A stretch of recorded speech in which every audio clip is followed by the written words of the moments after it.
Hello, hello. Welcome back to Loki's Librarian. If you are new here, welcome. I am your librarian, Katrina, and on Sundays, oh my god, it's Sunday, not Saturday, I do a thing called Books and Booze where I review a book and mix up a cocktail. This month I am looking at stories about resilience, making this week's book Free, My Search for Meaning by Amanda Knox. The accompanying cocktail is going to be a classic Aperol Spritz. When I read her book a few months ago on Waiting to be Heard, I did the, not your average Aperol Spritz or something like that. And that one was made with ginger beer. The classic Aperol Spritz is 90 milliliters of Prosecco DOC, 60 milliliters of Aperol, and 30 milliliters of soda water, club soda. Orange to garnish. I got this off of Aperol's website, so I'm going to assume this is the official cocktail. So let's do this. Now, like I said, I read her book a couple of months ago, earlier this year, February, March, something like that. And that one is her tale of the tragic events that happened on November 1st, 2007, when her roommate Meredith Kircher was brutally murdered in their apartment, and Amanda inexplicably finds herself at the center of this storm. Unjustly accused of Meredith's murder. She was charged with everything from, oh no, my hands are, shit, there's condensation on the bottle and the husband is outside. There we go. Phew. Wasn't sure I could get that open for a second. And she's suddenly, inexplicably in the middle of the trial. She's the one who's on trial here. She's accused of everything from just murdering Meredith herself to witchcraft to being involved in an evil rape murder trifecta, like, being the sexy, Foxy Noxy, the woman who lured men to kill on her behalf and at her behest. And, with her co-defendants Rafaela Solicito and Rudy Guerra. Technically only Rafaela Solicito. Rudy Guerra, yes, was tried, yes, convicted, but he was given lesser sentences because he, I guess, the Italian version of turned state's evidence. And all of this is despite the fact that there was only any actual physical evidence of one person being president, that being Rudy Guerra. Interesting fact, at the very end of this book, she was returning to Italy, and I'll come back to the reasons for that, why. And the former FBI gentleman who helped her and her family leave undetected from Italy, basically, after she was finally released. He said he's been following up on this and found some evidence that Getty, who had been arrested in another town, I don't remember the name of it, for like petty theft, right? Somebody from the Perugia Police Department called that town and asked for him to be released just days before Kircher's death, which he thinks means that Rudy may have been like an informant for the Perugia Police Department, and their decision to have him released on this petty theft somewhere else is what ultimately led to Meredith's death, and that's why they needed to have a scapegoat, basically, a fall guy to take the blame for it, because otherwise they would have to own their own culpability in there. It makes for an interesting conspiracy theory. I'm not sure how, Amanda included it in there, but I'm not sure how convinced she is of that. But it does make a good theory, and I believe everything of governments. I believe governments are capable of doing all the shitty things we think they're capable of doing. Part of that's because I contract for ours. And ours can definitely do some shady, shitty shit. 90 milliliters Aperol Spritz. We're going to let that die down while I get the Aperol ready. Free is the next chapters of Amanda's life. All right, it backtracks a little bit. It touches a bit on her childhood, things she didn't discuss in the first book, some of what she learned about herself in prison.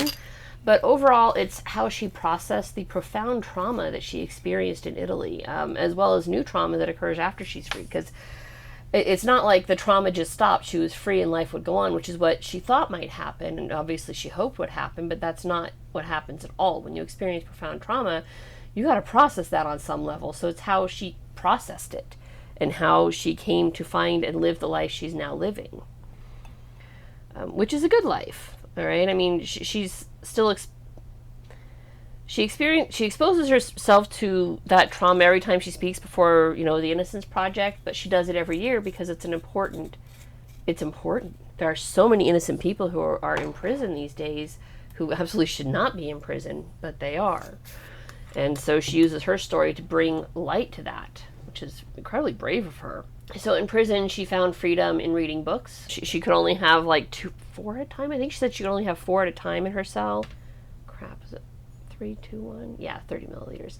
So, she had this rotation of books coming in and out of her cell.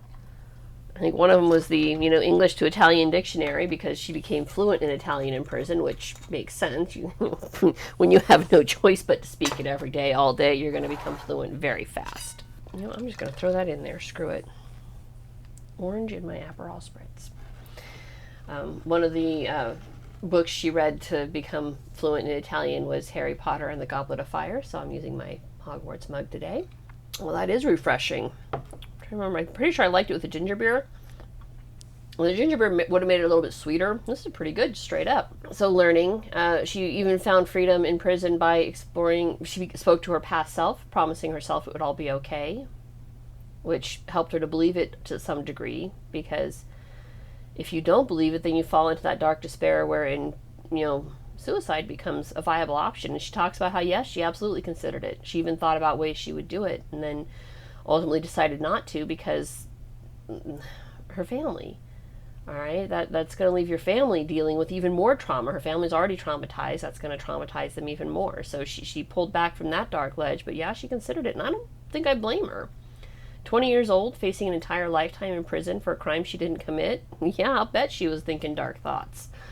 She found freedom in exploring her sexuality, and not in the way that Pornhub would have us all believe. Masturbation, silently, alone in her bunk, between guard visits, so became very adept at getting there quickly because the guards would walk by every, 15 minutes. And she's open about this. I mean, obviously, she put it in her book. She talks about how she told that tale at Burning Man one year as a way to, free herself of some of that trauma. And when she was back in the United States before she found the Innocence Project, or rather they found her, I think they reached out to her mother and invited her to come, not as a speaker, but just to come and, be part of a group of people who could relate to what she'd been through. I lost track of how many times I cried during this book, and now I'm going to cry during the review. So she started by moving out of her mother's house, into a tiny little apartment with a friend of hers, which, of course, that's where most of us start out, but that she started out later than she initially intended to because, she lost 4 years of her life. She went back to University of Washington, got her degree. Her notoriety there preceded her. She still managed to make a friend, like a genuine friend, not somebody who wanted to know Amanda because of the notoriety, but somebody who actually wanted to know her for her. The friend had trauma of her own, and trauma bonding can be profoundly healing when it's done without judgment, Not my trauma was worse than your trauma, just wow, we both went through some shit, here's to surviving. Get my shit together here. One of her first relationships post-prison was a example of bad trauma bonding. It was someone she met at a bar who also claimed to have been falsely imprisoned, and she believed him because of her own experiences. She certainly knew it was possible.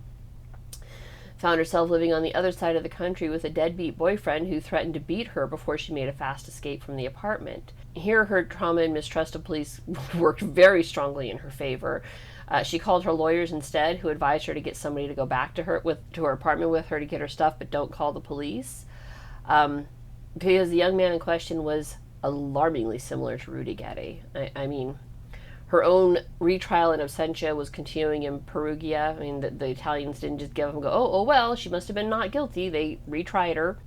And if Italy had received word that she was dating a man with a history so similar to Getty's, with, the petty theft, domestic violence, it's hard to imagine that the ultimate court of cassation would have given her an outcome of innocence. And not just not guilty, but factual innocence. And there is a big difference between those two things, all right? Not guilty from a legal standpoint just means that there wasn't enough evidence to say one way or the other. Innocence means there's no way this person did it, and this is ridiculous. So those are two very different things. She talks about meeting her now husband, their wedding on February 29th, 2020, about 10 days before the pandemic shut down the world, and her heartbreaking miscarriage, the joy of having her daughter, and then the terror followed immediately, like within minutes of birth, that her daughter may actually have a 1 in a million illness for which there is no genetic testing. It is so random. And then the relief when her daughter seems to be fine. She's continuing to grow and bloom in health. And then comes the real shit. Holy cow. She talks about her return to Italy. She goes back twice in this book. The first time as part of the nascent Italy Innocent Project. So Italy looked at her story, heard, and welcomed her in as a guest speaker for their first forum for the Innocent Project, and how laws need to be revamped in Italy to make sure that innocent people aren't imprisoned. And how that pilgrimage there, so her pilgrimage there, the speech she gave at the Italy Innocent Project, opened up one of the most extraordinary paths in her life. And I mean extraordinary. See, since her trial and conviction, no, and even before that, she had made several attempts to contact Meredith's family. I mean, obviously, she wanted to reach out and share their heartache because she was innocent. She hadn't done anything, and she understood their heartache. And she does sum up in her final chapters how she understands why the Kirchers are clinging to the fable of her guilt, because they need to blame somebody, and they can't just believe that the man who actually did it, Rudy Getty, is free now after a paltry 15 years of this, this horrible murder, that he's walking free. It's easier to blame her. She understands that. But after her speech at the Italy Innocent Project, one of her other attempts at contact hit its mark and got a response. Dr. Giuliano Magnini was the man who prosecuted her. He told such fantastic lies about her in court that she was in prison for 4 years before being released the first time, and he would have gladly seen her rot in an Italian prison for another 28 years, because they actually added on to her sentence when she was found guilty the second time in absentia, before the final court of cassation came down and said, nope, she's innocent, kick this one to the curb. Now, during the early days of the pandemic, they formed a tentative friendship via email, which ultimately culminated... During the early days of the pandemic, they formed this tentative friendship via email, which ultimately culminated in a face-to-face meeting in Italy. So this meeting was mediated by Don Solo, who was the prison priest that Amanda became friends with while she was kept at Capani. And Don Solo was solely on Amanda's side during this. And he just kept reminding Magnini, you need to let her speak. You need to hear what she's saying. And she never got the apology from Magnini that she very much wants. And I mean, who can blame her? I mean, of course she'd want the apology. She was innocent and he ruined her life. Well, he changed her life. I don't want to say ruined her life because I'm not necessarily sure she would say that. But he irrevocably altered the course of her life. Ultimately, they came to an understanding of mutual humanity. They recognized that both were human. That neither was the absolute monster that the other had initially wanted to believe. I think part of why this book hit me so hard is I'm thinking about how absolutely catastrophic politics in America is these days. It is so toxic. You have people who are cutting off family members and lifelong friends over what is essentially a difference of opinion. She made peace with the man who literally altered the course of her life. And we have people who are throwing away family and friends over nothing. Absolute study in grace. I went to a wedding last night for a friend of mine, and me and my husband, we ran into two other people that we knew at this wedding, and we all knew each other from libertarianism. And so when we were all eating, there's no assigned seating, so it was a table for 6-8 people. So the four of us sat at one end of the table, and of course other people eventually came and sat at the other, and that's fine. Well, one of the people across from us says, oh, and how do you all know, bride or groom? And we said, oh, well, we know Jeff because of libertarianism. And you would have thought the four of us had collectively shat our pants at the table right then. I mean, they could not ignore us fast enough. And not just the lady, but that entire other half of the table. It's like we ceased to exist at that moment. Rather than saying, oh, well, that's interesting. How did that come about? And furthering the conversation, we no longer existed because we didn't vote for whoever they felt was the better candidate. Fucking nuts. What an insane world we live in these days. I rather wish society would just continue to just proceed to collapse faster so that we could get on with rebuilding something better. Okay. Let's see if I can get through the rest of this without crying now that I've vented some of my spleen here. What a fun turn of phrase. I vented my spleen. Very British. I lost track of the number of times I cried during this book and during this review and laughed. She's funny. She's funny. She talks about how when she was in high school, she wrote a paper on Wicca for like a religious studies class. And it's a good thing Magnini didn't get wind of that. And I laughed. I thought, my God, they wouldn't have thrown her in prison. They'd have burned her at the stake in the public square if they'd have seen that paper. I mean, my God. This book was wonderfully insightful. about the humanity that we each carry. And what true resilience and courage looks like. You do the hard things to see what you can learn from them. Now, is this the hard thing she would have chosen for herself? No. No, I don't think anybody would choose, 4 or more years, because I think somewhere in there she talks about the average exoneree serves like 16 years before they're exonerated in the United States. Good God, talk about a loss of life. She talks in the end of victimhood and how people assume there's one victim in a crime, right? You have the person who was murdered and the person who did the murdering. But that's not always the case, because in this case, she too was a victim. She's robbed of who she could have been with the false accusations that shaped her life into who she is today. And then she talks about the art of kintsugi, which is not as random as it may seem. All right, it seems very random, right? But kintsugi is when a vase or a bowl or some other object gets broken, right? It's dropped, knocked off a table, whatever, it gets broken. And it's repaired with gold metalwork, which makes the object stronger and even more beautiful. And she thinks of her time with Meredith and the horror that unfolded following Meredith's murder as the gold metalwork that holds her own battered pieces together. And it's a theme that's subtly represented in the cover and the artwork. Look at this. See the gold in here? That's, didn't know what it meant when I started the book, but God, by the end of it, I knew.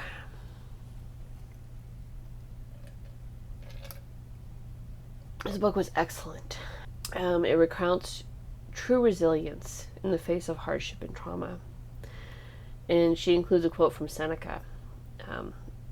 Again, not as random as you might think. I judge you unfortunate because you have never lived through misfortune. You have passed through life without an opponent. No one can ever know what you are capable of. Not even you. I think to some degree, on some deeply psychological level, everyone knows this to be true.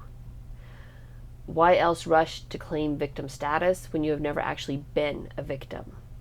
All right? If you've never actually had to fight monsters, how can you claim resilience if you've never actually been challenged? And how will you know what you're truly capable of when you've never experienced true adversity? I've cried enough on camera for this week. That's going to be it, guys. If you liked what you saw, don't forget to subscribe. I highly recommend this book. See you next week.